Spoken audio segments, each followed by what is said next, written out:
오늘 말씀은 요한복음 2장 13절로 22절 말씀입니다. 우리 함께 읽겠습니다.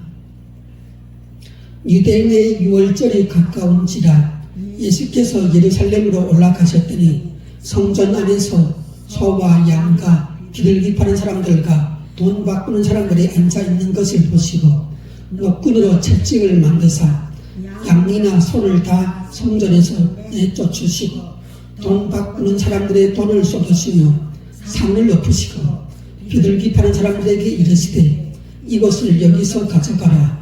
내 아버지의 집으로 장사하는 집을 만들지 말라 하시니 제자들이 성경 말씀에 주의 전을 사모하는 열심이 나를 삼키리라 한 것을 기억하더라.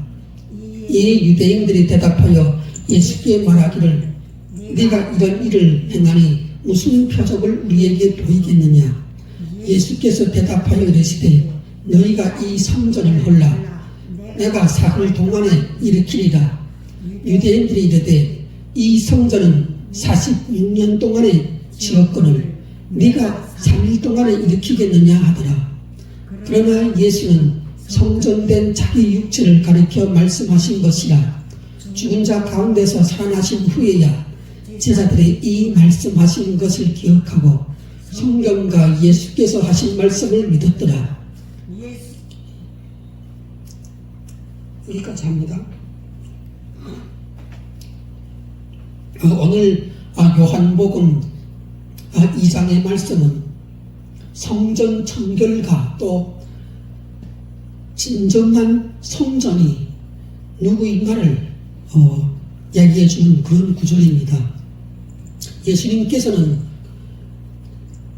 하나님께서 맡겨주신 그리스도의 사역을 시작을 하셨어요.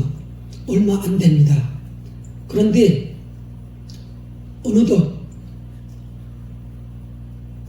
유대인이 가장 큰 명절이라고 하는 6월절이 다가와서 예수님께서 지방에서부터 수도인 예루살렘까지 올라오게 됐습니다. 예수님께서 그 예루살렘에 올라오면 가장 먼저 목적지로 삼고 들릴 곳이 어딜까요? 예루살렘에 있는 하나님의 성전입니다. 그때 성전은 어떤 성전인가? 처음에 성전의 그 시작을 보면은 하나님께서 이스라엘 백성들을 애굽에서부터 해방시켜서 시내산에 왔을 때 모세를 통해서 율법을 주시고 십계명을 주시고 그 다음 이어서 주신 것이 무엇이었어요? 내가 가르쳐주는 대로 내가 보여주는 대로 너는 성막을 만들라고 그렇게 지시하였죠. 그 성막이 나중에 다윗 시대에 가서는 다윗의 아들 솔로몬을 통해서 하나님께서 솔로몬 성전이라는 이름을 가진 성전을 건축합니다. 그 솔로몬 성전이 이후에 예수님이 오시기 전에 어떤 성전으로 바뀌죠? 솔로몬 성전이 나라가 멸망을 해서 바빌론의 포로로 잡혀갔던 이스라엘 백성들이 스룹바벨이라는 그 사람의 지휘하에 돌아오면서 이스라엘 땅에 와서 무너진 솔로몬 성전 대신에 스룹바벨 성전을 건축을 해요. 스룹바벨이라는 그 사람이 주도를 해서 성전을 세우는 거예요. 그렇게 했다가 예수님께서 오셨을 때 그때쯤에는 누가 그 성전을 또 건축하는가? 유대 땅을 다스리던 헤롯이라는 대왕이 있었어요. 그 헤롯이 또 성전을 증축하는 거예요. 이번에는 그 스룹바벨 성전이 수백 년 흐르다 보니까 많이 삭고 여러 가지 수선을 봐야 되고 또 너무 성전이 크기가 좀 작아 보이고 그랬던 것 같아요. 그래서 그 헤롯이 유대인들에게 잘 보이려고 스룹바벨 성전을 증축하는 거예요. 더 크게, 더 웅장하게, 더 요란하게 짓기 시작했는데 예수님이 오시기 전 주전 19년부터 말하자면 BC 19년부터 그 성전을 증축하기 시작했어요.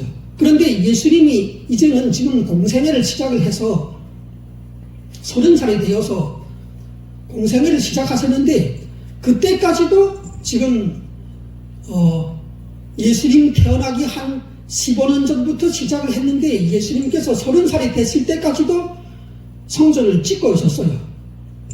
그래서 이 성전을 그 지은 총 기간이 얼마였다고? 46년 동안 지금 그 성전을 짓고 있었던 거예요. 얼마나 크고 요란하게 그 성전을 증축하면 이런 일이 벌어졌겠어요.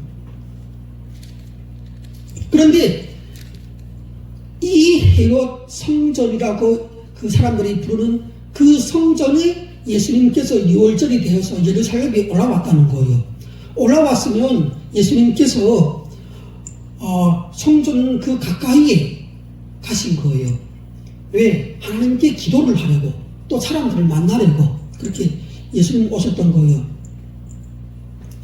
그런데 예수님의 눈에 이런 모습이 보였어요. 성전 그 이방인의 뜰이라고 하는 성전의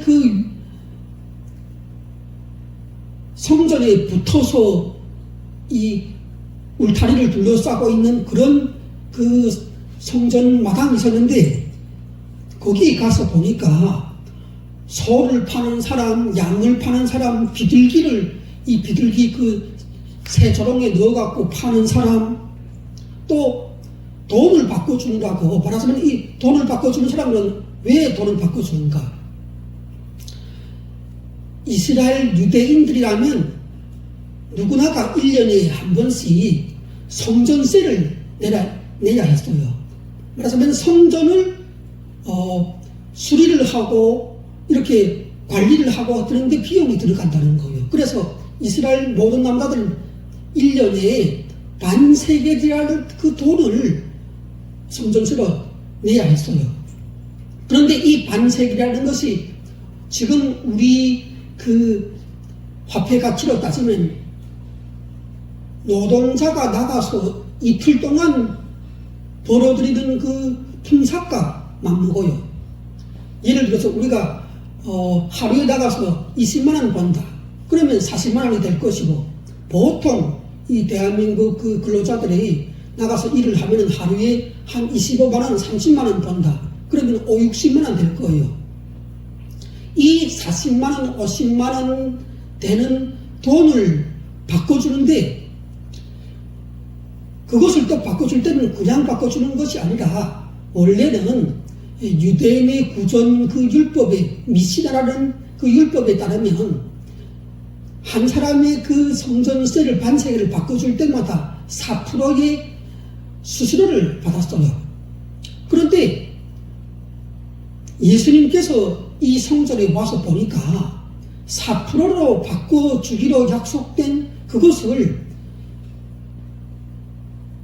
몇 프로로 바꿔주는가? 12%를 받으라는 거예요. 완전히 얼마요? 3배를 올려서 받는 거예요.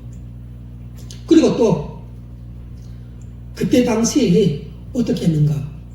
사람들이 이스라엘 사람들이 다 6월절이라는 명절이 되면은 양이나 소나 염소나 이런 그 가축들을 갖고 예루살렘 성전에 찾아오는 거예요. 찾아와서 하나님께 그 자기의 죄를 대신해서 그 양이나 염소에게 기도로서 죄를 전가하고 그리고 그 가축을 죽이는 거예요.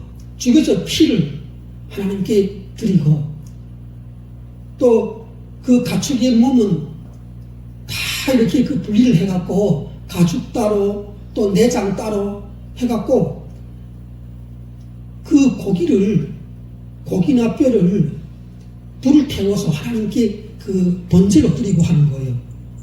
그런데 문제는 외부에서 끌고 오는 양들, 염소들 이런 것들을 하나님 앞에 제물로 드리려면 흠이 없는 그런 제물이어야 했어요. 흠 없는 제물을 하나님께 올려드려야 되기 때문에 대위인들, 제사장들이 나와갖고 다 검사를 하는 거예요. 검사를 해갖고 조금이라도 흠이 있으면 불합격이 되는 거죠. 그런데 이때 시대는 이런 그 동물의 적격 여부를 심사하는 사람들이 어떻게 그 농가를 부렸는가? 외부에서 갖고 오는 모든 그 제물로 드릴 가축들은 다 그 퇴짜를 놨다는 거예요. 그리고 자기들이 그 허락한 상인들이 그 예루살렘 그 성전 그 이방인들에서 양이나 염소나 그러한 제물로 쓸 것들을 팔고 있는데 그것을 사오면 무조건 다 합격을 시켜주는 거예요. 그리고 그것 외에 다른 데서 집에서 갖고 오거나 그러면 여러 가지 그 흠 잡아서 다 퇴짜시키는 거예요. 이렇게 아무리 깨끗하게 잘 보존해갖고 양 한 마리를 만일 끌고 왔다 해도 그것을 그 적격 심사를 하는 그 사람들이 보고서 그 양의 발에 똥이 묻었다고 이건 안 된다고 또 정흠을 잡을 데가 없으면 어떻게 하는가 이게 양의 콧구멍이 두 개가 서로 콧구멍이 다르다고 이러면서 그 퇴짜시켜 놓는 거예요.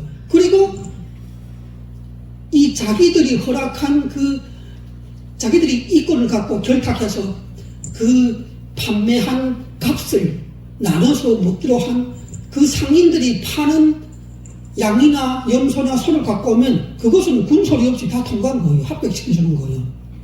그러면서 그 시대에 대제사장이나 제사장이나 대위인들이나 다 그렇게 해서 동물을 몇 배씩 팔아서 그 챙긴 돈을 상인들하고 나눠서 먹고 또 돈을 바꾸는 것이 원래는 4%가 됐는데 사람들이 많이 몰려오고 유대인 그 명절처럼 큰 그런 6월절 같은데 사람들이 몇 명이 오겠어요? 한 200만 명 이상이 오는 거예요. 왜냐하면 유대 땅에 그 이스라엘 나라 사람들뿐만 아니라 해외에서 살고 있는 유대인들도 그 유대인의 3대 절기 6월절 날이 되면은 다 찾아오는 거예요. 하나님의 성전에 와갖고 제사를 드리고 자기 죄를 속죄를 받고 죄의 용서를 받고 기도를 하고 이렇게 하려고 다 온단 말이죠. 그러니까 200만 명 이상의 남자들이 찾아오니까 그 사람들에게 이런 식으로 그 무슨 환전세를 4%를 받던 것을 12%를 받는다든가 한 3배로 받고 또 양이나 염소를 갖고 오면 다 이렇게 그 불합격 처리를 해갖고 그 사람들이 지금 당장 예배를 올라와서 드려야 되는데 자기가 갖고 온 이 재물이 불합격이 됐으니까 어떻게 하겠어요? 그걸 다시 팔아야 되는 거예요. 도로 집에 갖고 갈 수도 없어요. 멀리서 왔기 때문에. 그러면 거기서 팔려고 하면은 그때 상인들이 그 사람들의 갑자기 어떤 물건이든지 팔려고 하면은 어떻게 돼요? 제값에 못 받는단 말이에요. 제값에 못 받고 헐값에 팔 수밖에 없는 그런 상황이 되면은 그 재물을 팔고 있던 상인들이 헐값으로 사들이는 거예요. 그래갖고 다음날 되면은 3배, 4배로 파는 거예요, 또. 그래갖고 이 상인들과 결탁한 대제사장, 대위인들, 이 사람들이 다 나눠서 그 돈을 뜯어 그 폭리를 취하는 거죠. 그런데 그러한 것이 한 200만 명이 넘으면 어떻게 되는지 아세요? 제가 대충 환전세를 이거를 한 이렇게 12%로 계산해 보니까 한 200만 명 되면은 1년에 한 한국 돈으로 500억, 600억이 나와요. 엄청난 그 돈이 되는 거죠. 그런 모습을 예수님께서 딱 보셨어요. 예수님은 굳이 이러한 그 내속에 대해서 설명을 안 해줘도 예수님은 알아요. 이분 자체가 그 전지전능한 하나님의 그 영이 하나님이 함께 하시는 분이기 때문에 다 그 안다는 거예요. 그래서 예수님은 어떻게 하셨는가? 막대기를 하나 주변에서 가져다가 거기에다가 노끈을 끝에다가 이렇게 매요. 그리고 들고서 채찍처럼 사용하는데 그것을 들고서 양우리, 염소우리, 그리고 소우리 이렇게 그 주변에 다 이렇게 지금 이 성전 그 내의 이방인들에 있는데 그 채찍으로 문을 탁 열어서 제끼고 그 안에 있는 양이나 염소나 소들을 다 밖으로 쫓아내보내요. 예수님이 싹. 그리고 또 이 돈을 바꿔주려고 상에다가 놓고 상에 놓고 이렇게 앉아서 또 돈을 바꿔주는데 거기에 가서는 그 상을 다 뒤엎어버려요.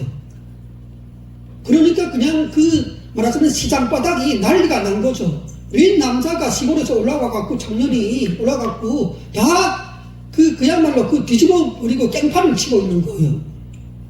그런데 문제는 이곳이 어떤 곳인가? 하나님께서 구약 성경의 율법에 유대인 아닌 이방인들은 이 하나님의 그 성전 안에 들어가서 예배를 드릴 수가 없어요. 양이나 염소를 제물로 바치면서 그렇게 할 수가 없어요. 이방인들은. 그러니까 그 하나님을 믿는 이방인들은 유대인 아닌 그 이방인들은 성전 안에 들어갈 수가 없으니까 성전 그 울타리를 크게 쳐서 그 이방인의 뜰로 만들어 놓은 거기에서 예배를 드리고 하나님께 기도하고 자기 죄를 아뢰면서 눈물을 흘리면서 이렇게 통곡하면서 하나님께 그 죄의 용서를 구하고 그렇게 하는 이방인의 예배 장소, 기도 장소였던 거예요. 이렇게 물건 팔고 양 팔고 하는 곳이. 그러니까 그러한 물건 팔고 그런 장사판으로 이렇게 만들어놨기 때문에 외부에서 들어오는 이방인들이 더는 하나님께 예배드리거나 기도를 드릴 수가 없었던 거예요. 양의 울음소리, 소 울음소리, 비둘기가 막 이렇게 짹짹거리고 그리고 또 사람들이 음식을 또 사서 거기서 먹기도 하고 그냥 이렇게 싸구려 시장판이 돼 있는 거예요. 공부를 하려고 하든지 기도를 하려고 하든지 예배를 드리고 하든지 조용하게 이 분위기가 돼야 뭔가를 할 수가 있는데 이방인들이 거기 와서도 그냥 멍하게 바라보고 제대로 뭔가를 할 수가 없었던 거예요. 그래서 그 모든 사정을 예수님께서 딱 직감하시고 그냥 전부 뒤집어 놓는 거예요. 그러니까 이때까지 이곳에 와갖고 그렇게 하는 사람은 이스라엘 역사에 단 한 명도 없었다는 거예요. 딱 예수라는 청년 한 사람만 이렇게 한 거예요. 그러니까 그 소식을 듣고 대제사장이 나오고 제사장들이 막 뛰쳐나와서 예수님 앞에 섰어요. 그래서 예수님 보고 막 이렇게 따지려고 할 이런 판이거든요. 그런데 예수님께서 사람들에게 뭐라고 얘기하는가? 여기서 이것들을 다 가져가라. 내 아버지 집으로 장사하는 집을 만들지 말라. 말하자면 강도의 소굴로 만들어놨다는 거예요. 그래서 이렇게 하신다고 얘기를 합니다. 그때 예수님을 따르던 제자들은 그 예수님의 모습을 보고 딱 육감이 들어오는 그 느낌이 있었어요. 성경 말씀에 이사야서에 이런 말씀이 있어요. 주의 저를 사모하는 열심이 나를 삼키리라. 이런 그 구절이 이사야가 예언한 구절이 있는데 그 구절이 딱 생각이 드는 거예요. 아, 이 구약 성경에서 이사야가 예언한 이 구절이 이 예수님에 대해서 얘기한 것이 아닌가. 하나님에 대한 그 성전, 그것에 대한 그 사모하는 이런 그 경건한 마음이 너무 컸기 때문에 이러한 일이 발생하게 되어서 결국은 이것 때문에 예수님은 나중에 그 유대 지도자들에 의해서 처형되게 되는 거예요. 십자가형으로 가게 되는 거예요. 왜냐하면 이스라엘 백성들에게 있어서 이 하나님의 성전이라는 것은 어떤 것이에요? 여러분들이 한번 성전이라면 성전의 기능과 역할의 목적이 뭘 것 같아요? 성전이라는 것은 첫째, 하나님이 거기에 계시다는 거예요. 하나님이 그 성전에. 성전이 가치가 있는 것은 외양이 화려하고 훌륭한 건축물이어서 가치가 있는 것이 아니라 그곳에 그 지성소에 창조주 하나님이 계시다는 거예요. 그렇기 때문에 그 가치는 이루 말할 수가 없는 거예요. 그래서 성전에 대해서 어떤 부정적인 말을 하거나 불평을 하거나 이렇게 하면은 어떻게 되는가? 이 이스라엘 백성들은 그 사람을 끌어다가 돌을 들어서 다 쳐서 죽였어요. 어떻게 인간이 성전에 대해서 불평, 원망 이렇게 무슨 그렇게 할 수가 있는가 하고, 하나님이 계시는 하나님의 집인데 이 성전이라는 것은 어떤 것인가? 하나님이 그곳에 계시기 때문에 사람들이 그 하나님을 만나러 가는 거예요. 그곳에 가면 하나님을 만날 수가 있는데, 문제는 이스라엘 백성들이 성전을 세워놓고 하나님 만나러 갔는데 하나님을 실제로 하나님을 만나기 위해서 지성소 칸에 지성소가 있는 그 하나님이 임재해 계시는 법궤 앞까지 나아갈 수 있는 사람은 딱 한 명밖에 없었어요. 그가 누구죠? 성전의 지성소의 법궤 앞에 나아갈 수 있는 사람은 1년에 딱 한 명밖에 없는데 그 해의 대제사장이었어요. 그 사람만 그 안에 들어갈 수가 있고 다른 사람들은 들어갈 수가 없어요. 일반 사람들이 만약 그 안에 들어가면 어떻게 될까요? 다 칼로 쳐서 죽여요, 그 사람은. 그리고 또 굳이 그렇게 하지 않아도 그 안에까지 들어가면, 지성소까지 들어가면 허락하지 않은 사람이 들어왔기 때문에 하나님께서 쳐서 죽여요, 그 사람은. 그래서 그 지성소 안에 1년에 한 번씩 들어갔던 대제사장도 그 안에 들어가면 벌벌 떨어요. 왜? 내한테 죄가 발견이 되면은 하나님께서 그냥 죽이는 거예요, 그 사람은. 그러니까 그 안에 들어가기 위해서는 대제사장이 제사만 2번 드려요. 제물만 2번 올려드려요. 처음에 자기 죄를 위해서 나한테 혹시 무슨 죄가 없나 하고 자기 죄를 위해서 제물을 한번 드리고, 그 다음 또 어떻게 하는가? 이스라엘 백성 전체를 위해서, 그들의 죄를 위해서 또 제사를 한번 드리고, 그렇게 하고 그 제사에 흘렸던 피를 이 양푼에 담아갖고 그 지성소에 들어가는 거예요. 그러니까 이 구약의 그 성전이라는 것은 아무리 열심히 제사 드리고 경건하게 하고 무슨 회개 기도를 아무리 올려드렸어도 이스라엘 백성들은 그 하나님을 만나기 위한 지성소 안에 들어갈 수가 없었던 거예요. 지성소 앞에는 뭐가 가려져 있어요? 이렇게 이 정도로 두껍게 그 실로 짠 이 휘장이 막고 있어요. 이 휘장은 말하자면 죄의 장막인 거예요. 인간의 죄 때문에 그 휘장이 쳐져 있어요. 그래서 인간의 죄 때문에 가려져 있고 이곳은 허락된 사람만 들어갈 수가 없는 이런 것이 바로 성전의 구조였어요.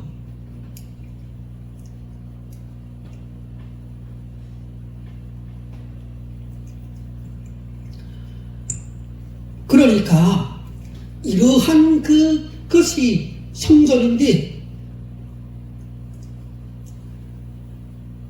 예수님은 그러면 이 성전에 대해서 어떻게 얘기를 하는지를 한번 우리 볼게요. 자, 우리 2장 19절 한번 볼까요?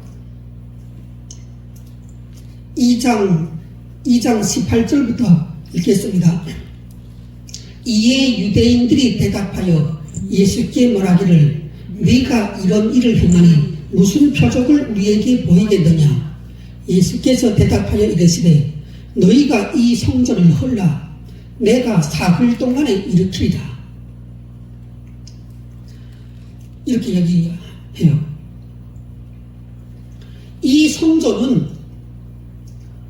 예수님이 말씀하시기에는 이 성전을 어떻게 생각하는가? 이 성전은 구약시대에 세워진 이 성전은 무너지고 헐어버리고 사라져야 된대요. 이 성전은. 그러니까 그 유대인들 입장에서 그 말 들으면 어떻게 되겠어요? 하나님이 계시는 집인데 이 청년이 이 성전을 지금 헐라고 한다고, 이 큰 문제가 되는 거예요. 말하자면 저기 북한 같으면 정치범인 거예요. 정치범. 예. 이 성전을 헐라고 하는 거예요. 그러면 내가 3일 동안에 다시 내가 이렇게 세울게, 이렇게 얘기를 했던 거예요. 그러니까 유대인들이 뭐라고 얘기하는가? 아니, 이 성전은 46년 동안 지금 건축하고 있다고. 그런데 아직 완성이 안 됐어요. 그런데 네가 이것을 3일 동안에 이렇게 얘기했는가고, 이렇게 반문을 하는 거죠. 그러면 제가 이렇게 여러분들에게 한번 물어볼게요. 이 구약의 성전의 기능이 하나님을 만나기 위해서 나아가야 하는데, 하나님께 나아가려면 죄 때문에 나아갈 수가 없으니까 속죄 제사를 드려야 되는 거예요. 내가 죄인으로 하나님께 나아갈 수 없기 때문에 하나님께서 가르쳐 주신 방법대로 누군가가 죽어야 돼요. 누군가가 하나님 앞에서 죄값을 지고 죽임을 당하고 피를 흘려야 되는 거예요. 그렇게 해야 내가 하나님 앞에 나아갈 수가 있다는 거예요. 그래서 성전의 기름이라는 것이 양이나 염소나 재물을 갖고 와서 내 죄를 다 이 가축에게, 염소에게, 양에게 옮겨놓고 그 양이나 염소를 내 대신 그 자리에서 잡는 거예요. 잡아갖고 각을 다떠서 피를 받아갖고 불태워서 올려드리고 피를 뿌리고 이렇게 해야 하나님 앞에서 내가 죽은 것으로 되는 거예요. 그래서 내가 이제는 내 죄로 인해서 죽었으니까 하나님께서 죄의 삭선 사망이라고 죄값이 치러졌다고 보고 그 사람의 죄를 용서를 해주고 하나님께 기도를 올릴 수가 있는 거예요. 하나님께 나아갈 수가 있는 거예요. 그런데 나아간다는 것이 어디까지인가? 성전 성소나 지성소 그 안에는 들어갈 수가 없었던 거예요. 그렇게 한다고 해도. 그런데 제가 이 성전의 기능을 이렇게 얘기를 드렸는데, 이 예수님은 지금 여기서 말하는 것이 뭔가 하면 이 성전을 헐라는 것이 뭔가, 이 성전을 헐면 내가 성전이 되겠다는 거예요. 지금 예수님의 그 말씀의 요지는 이 성전 너희가 헐면 내가 성전이 되어서 이 성전의 역할을 내가 100% 해보이겠다는 거예요. 그러면 예수님의 이 몸이, 육체가 성전이라는 건데 어떻게 돼서 예수님의 몸이 성전이 될까요?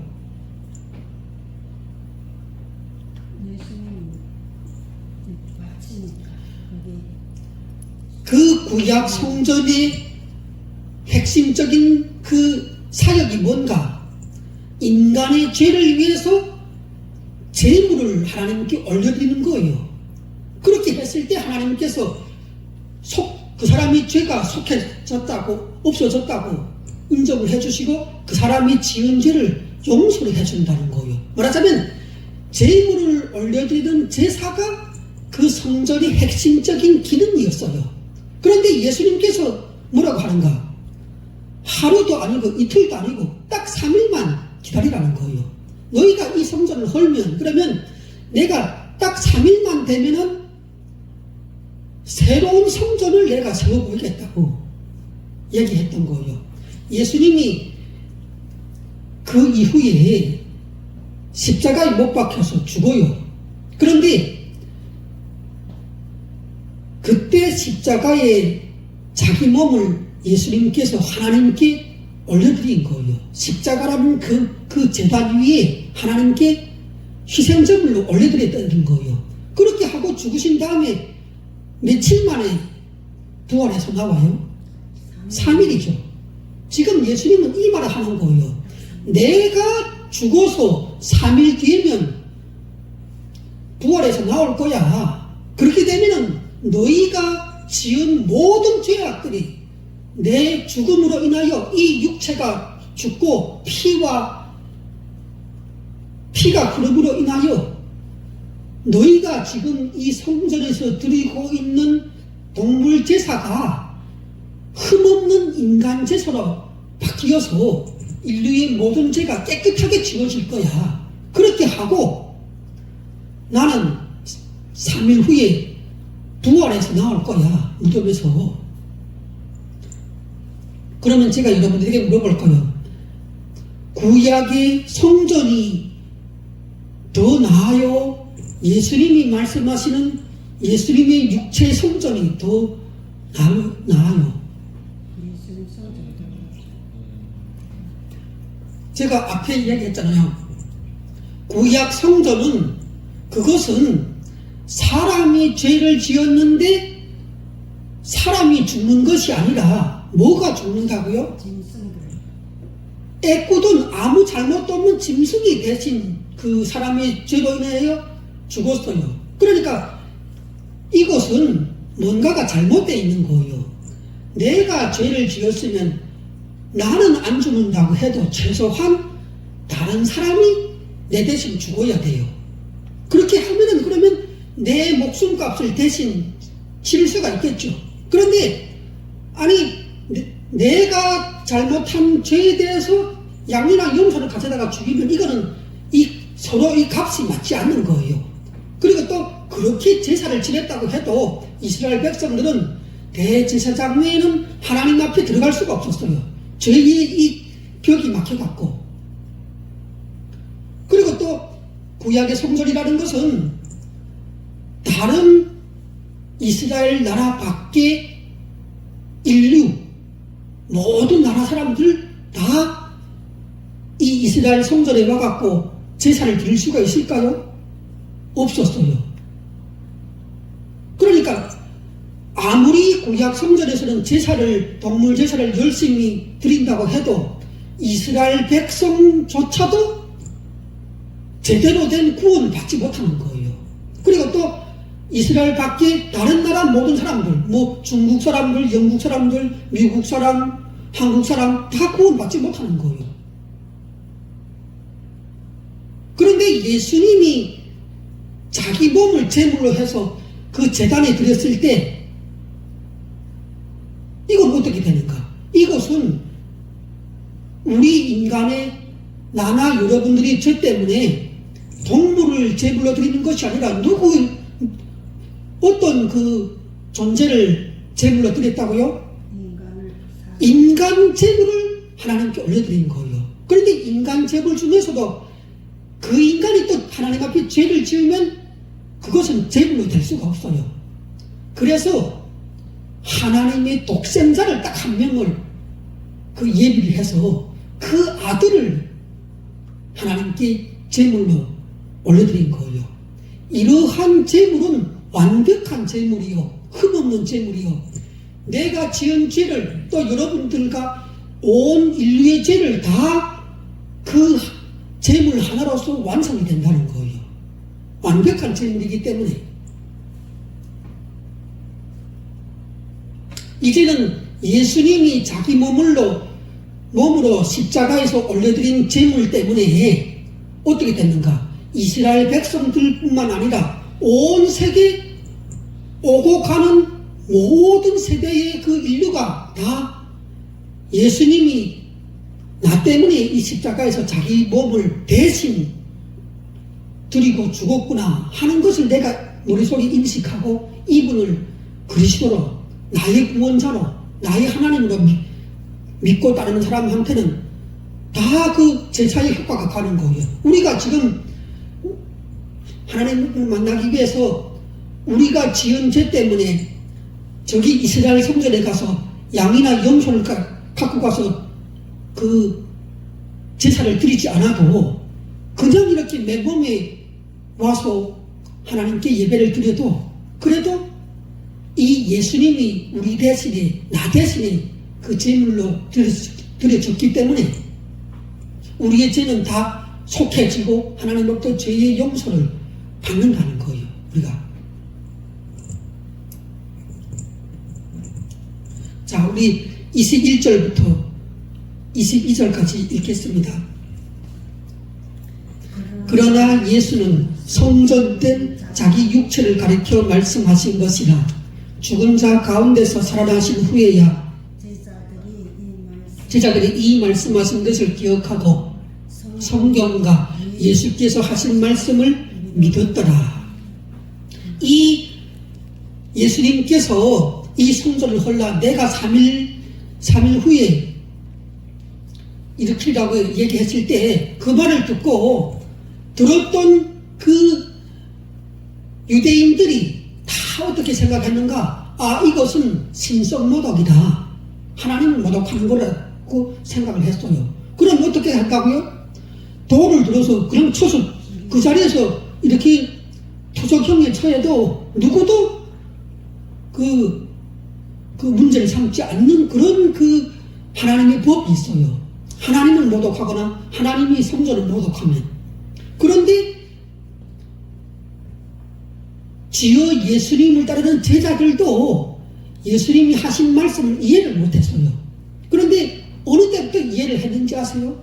예수님께서 십자가에서 못 박혀 죽고 부활해서 나왔을 때도 이 말이 무슨 의미인지를 이해를 못했어요. 여러분들은 지금 이 얘기를 듣고 어느 정도 감을 잡고 있지만 이 말이 그냥 신성모독에 해당하는 그런 안 좋은 말이라고만 생각을 했어요. 그런데 예수님을 따르는 제자들이 어느 때부터 이 말씀에 대해서 인식하기 시작했는가? 예수님이 부활해서 하늘로 올라가고 그 다음 예수님이 하늘에 올라가갖고 성령 하나님을 내려보냈거든요. 예수님이 승천해서 한 10일인가 지나갖고 성령 하나님을 예수님이 내려보내갖고 우리가 다 예수님을 믿으면 성령이 들어오는데 그 성령님을 그때 내려보낸 거예요. 말하자면 오순절 성령의 역사가 있었던 거예요. 그 성령 하나님이 믿는 사람들에게 예수님의 제자들에게 다 임해갖고 예수님이 하신 말씀을 기억나게 하고 깨닫게 하고 회개하게 하고 하나님을 더 믿게 하고 간절히 찾게 하고 이 모든 활동을 성령 하나님이 오셔갖고 다 우리 안에서 하는 거예요. 성령님이 역사하셨을 때 예수님을 따르는 제자들이 딱 느꼈다는 거예요. 아, 그때 그 성전 사건, 그때 그 예수님이 이 유대인들에게 얘기를 했던 그 말이 자기 몸을 그 제물로 들여갖고 성전에서 해오던 제사를 이룬다는 얘기였구나. 그래서 인간의 모든 죄를 속죄하고 죄를 용서받게 하는 그리스도의 대제사장의 사역을 예수님이 수행을 한다는 얘기였던 거예요. 이 말이. 그걸 딱 깨달았다는 거예요. 그 말이 죽은 자 가운데서 살아나신 후에야 제자들이 이 말씀하신 것을 기억하고 구약의 성경과 예수님께서 하신 말씀이 무엇인지를 이해를 하고 예수님이 하나님의 아들이시오 그리스도라는 사실을 믿었다는 거예요. 그러니까 전에도 믿었지만 다시 한번 믿었다는 거예요. 이 우리가 예수 그리스도를 믿는 것도 우리도 이 성경에 나오는 제자들처럼 이렇게 믿을 수밖에 없어요. 어떻게 믿는가? 내가 예수 그리스도를 알고 한 번만 믿으면 되는 것이 아니에요. 내가 한 번만 믿어도 해도 그 믿음이 우리 인간에게 온전한 믿음으로 세워지지 않아요. 여기에 그 제자들이 예수님을 믿은 것처럼 이렇게 믿고 또 저렇게 믿고 또 저런 상황에서 예수님이 하나님의 아들 그리스도이시라는 사실을 또 믿고 이렇게 여러 방면과 여러 경험을 통해서 하나님이신 예수 그리스도가 맞구나 하는 것을 끊임없이 믿고 또 믿고 하면서 사면팔방으로 예수님이 누구시라는 것을 확인하고 가슴으로 느꼈다는 거예요.